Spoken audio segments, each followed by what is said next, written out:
పిత పుత్ర పవిత్రాత్మ నామమున ఆమేన్. ఈరోజు ఏప్రిల్ 30వ తారీఖు. యోహాను సువార్త 13వ అధ్యాయము 16వ వచనము నుండి 20వ వచనం వరకు. దాసుడు తన యజమానుని కంటే గొప్పవాడు కాడు, పంపబడిన వాడు పంపిన వాని కంటే గొప్పవాడు కాడు అని మీతో నిశ్చయముగా చెప్పుచున్నాను. ఈ సంగతులను మీరు ఎరుగుదురు. వీరి ప్రకారము నడుచుకొనినచో మీరు ధన్యులు. నేను మీ అందరి విషయమై మాట్లాడుటలేదు. నేను ఎవరిని ఉద్దేశించి మాట్లాడుచుంటినో నాకు తెలియను.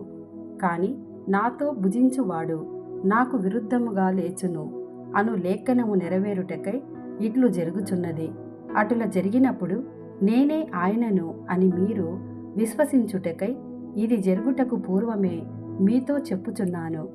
నేను పంపిన వానిని స్వీకరించువాడు నన్ను స్వీకరించుచున్నాడు, నన్ను స్వీకరించువాడు నన్ను పంపిన వానిని స్వీకరించుచున్నాడు అని మీతో నిశ్చయముగా చెప్పుచున్నాను.